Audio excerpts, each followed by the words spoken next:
जय हिंद दोस्तों।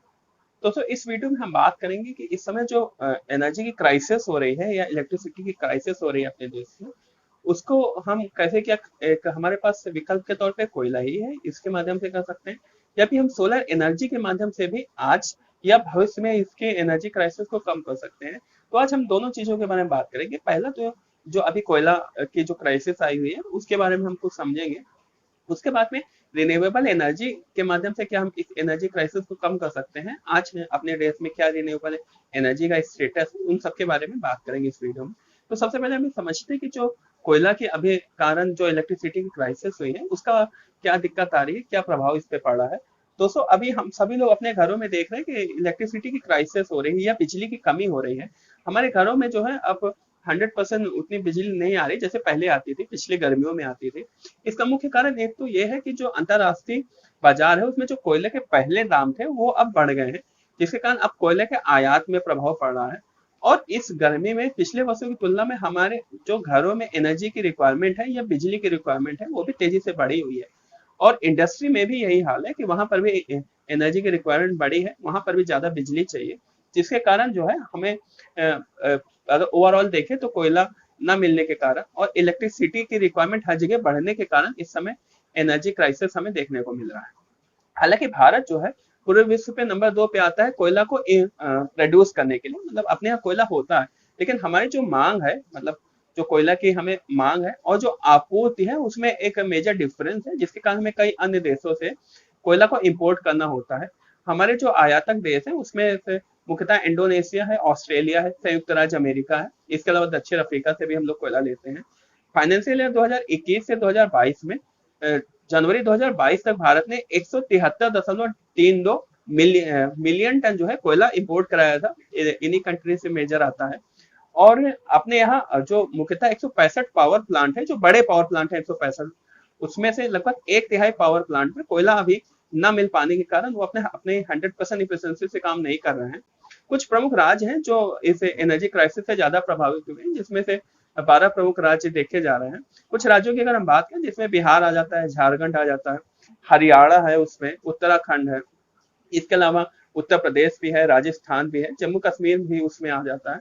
तो ये कुछ प्रमुख राज्य हैं। कुछ परसेंटेज के अगर हिसाब से हम समझे तो अपने यहाँ बिहार, झारखंड, उत्तराखंड और हरियाणा में लगभग 3% जो है वो एनर्जी क्राइसिस या बिजली 3% बिजली की कमी आ रही है। और इसके अलावा जो आंध्र प्रदेश है वहां पे 8.7% जो है वहां पे बिजली की ज्यादा रिक्वायरमेंट है, लेकिन वो अभी उतनी नहीं फुलफिल हो पा रही है। वही बिजली की कमी को पूरा करने के लिए कोल इंडिया की तरफ से नॉन पावर सेक्टर है, जैसे कि एल्युमिनियम इंडस्ट्री है या फिर सीमेंट इंडस्ट्री है, वहां से कुछ एनर्जी का कट ऑफ किया जा रहा है, और जहाँ पे एनर्जी की ज्यादा रिक्वायरमेंट है या फिर बिजली की ज्यादा ज्यादा रिक्वायरमेंट है वहां पे एनर्जी शिफ्ट की जा रही है। अभी पिछले वर्ष अक्टूबर 2021 में भी इसी तरह एनर्जी क्राइसिस का हम लोगों ने सामना किया था, जिसमें ओवरऑल 1.1% जो है एनर्जी क्राइसिस का हम लोगों ने सामना किया था या बिजली की कमी का सामना किया था। अभी जो अप्रैल 2022 में दिक्कत आ रही है वो पिछले वर्ष के कंपेयर में थोड़ा बड़ी है। इस समय 1.4% ओवरऑल एनर्जी क्राइसिस हम लोग सामना कर रहे हैं। और अभी हाल ही में कोल इंडिया की तरफ से एक बयान भी आया था जिसमें कोल इंडिया ने ये कहा था कि इस समय जो डेली बेसिस पे कोयले की रिक्वायरमेंट आ रही है लगभग 22 लाख टन आ रही है रोजाना, जबकि जो आपूर्ति हो पा रही है वो 16.4 लाख टन हो पा रही है। तो देखिए कितना डिफरेंस है, उसी के कारण जो है इस समय बिजली की कटौती हो रही है। आप समझ लीजिए कि घरों में तो हो रही है, यहाँ तक इंडस्ट्री में भी हो रही है, तो थोड़ा सा प्रॉब्लम बिग है। दोस्तों ये तो ओवरऑल बात थी फॉसिल फ्यूल के थ्रू या कोयला के थ्रू। इस वीडियो में हम लोग कोयला के थ्रू बात कर रहे हैं, तो उसके कारण जितने एनर्जी क्राइसिस आ रहे हैं और इनका कोई भविष्य नहीं है। आप ये निश्चित तौर पे हम सभी जानते हैं कि आगे चल के भविष्य में हो सकता है इनकी आपूर्ति धीरे धीरे कमी हो। वहीं अगर रिन्यूएबल एनर्जी सोर्स के माध्यम से बात करें, फिर चाहे वो सोलर एनर्जी हो, विंड एनर्जी हो और हाइड्रो पावर के थ्रू हो, तो इन सब का जो है ये अनियमित ऊर्जा का स्रोत है और हम इनको जब चाहें जीवन भर इस्तेमाल कर सकते हैं। भारत काफी अच्छा काम भी कर रहा है रिन्यूएबल एनर्जी सोर्स में। इस समय भारत जो है विश्व में top 5 installed renewable energy sources की जो कंट्रीज है उसमें शामिल है। वहीं 31 दिसंबर वर्ष 2021 तक भारत ने जो भी रिन्यूएबल एनर्जी की इंस्टॉल कैपेसिटी जनरेट की थी वो लगभग 151.4 गीगावाट थी, और ये कई डिफरेंट तरीके से जनरेट हुई थी जिसमें wind energy, solar energy, hydro power है। अगर इन सबको हम डिफ्रेंशिएट करें तो सबसे ज्यादा सोलर एनर्जी के थ्रू लगभग 49.34 गीगावाट। इसके बाद विंड एनर्जी के थ्रू 40.08 गीगावाट, बायो पावर के थ्रू 10.61 गीगावाट, इसके अलावा स्मॉल हाइड्रो पावर के थ्रू जिसमें 4.83 गीगावाट, और जो लार्ज हाइड्रो पावर है उसके थ्रू उन्होंने 46.51 गीगावाट जनरेट की थी।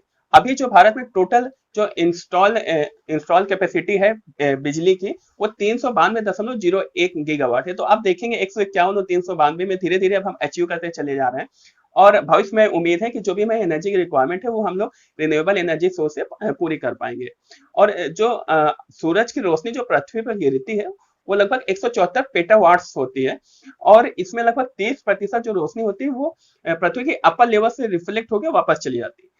रिमेन जो 70% होती है वो पृथ्वी के महासागरों और चट्टानों पे, पहाड़ों पे गिरती है। दोस्तों, अगर इस पूरी रोशनी को केवल हम 1 घंटे भी यूटिलाइज कर पाए तो हमारी पूरे एक साल की, हमारी मतलब भारत के अलावा पूरे वर्ल्ड में जितनी भी एनर्जी की रिक्वायरमेंट है वो पूरे एक साल तक आसानी से पूरी हो सकती है। तो रिन्यूएबल एनर्जी सोर्स की कहीं पे कोई कमी नहीं है, बस हमें उसको कैसे यूटिलाइज करना है इस पे हमें ध्यान देने की जरूरत है।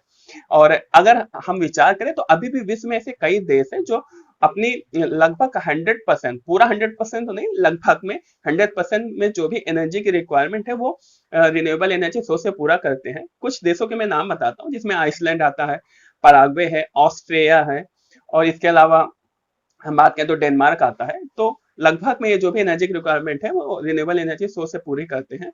और अभी ब्लूमबर्ग न्यू एनर्जी फाइनेंस की एक रिपोर्ट के अनुसार बस 2040 तक बात करें तो जर्मनी जो है लमसम 75%, इसके अलावा मैक्सिको 80%, और इटली और उसके अलावा ब्राजील जो है लगभग 95% जो भी एनर्जी की रिक्वायरमेंट है वो रिन्यूएबल एनर्जी सोर्स से पूरा करेंगे।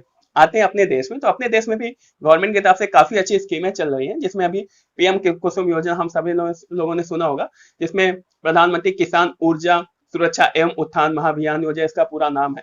इसके अलावा solar park and ultra mega solar power project जैसे प्रोग्राम चल रहे हैं, जिसमें हमें निश्चित तौर पर इसमें लाभ मिलेगा और भविष्य में हमारी जो भी ऊर्जा की रिक्वायरमेंट है पूरी होगी। एक अंतरराष्ट्रीय प्रोग्राम भी हम लोग सोलर एनर्जी पे कर रहे हैं, जिसमें one world one sun one world one grid करके एक योजना है, जिसमें हम लोग यूनाइटेड किंगडम के साथ में जुड़ रहे हैं। तो दोस्तों, ओवरऑल भारत में भी काम हो रहा है, वर्ल्ड में भी काम हो रहा है, लेकिन भारत में जो भी एनर्जी की क्राइसिस अभी देखने को मिल रही है, अगर हम रिन्यूएबल एनर्जी सोर्स के ऊपर धीरे धीरे अपना हाथ, अपने आप को बढ़ाते रहेंगे तो निश्चित तौर पर हमें इसका लाभ मिलेगा।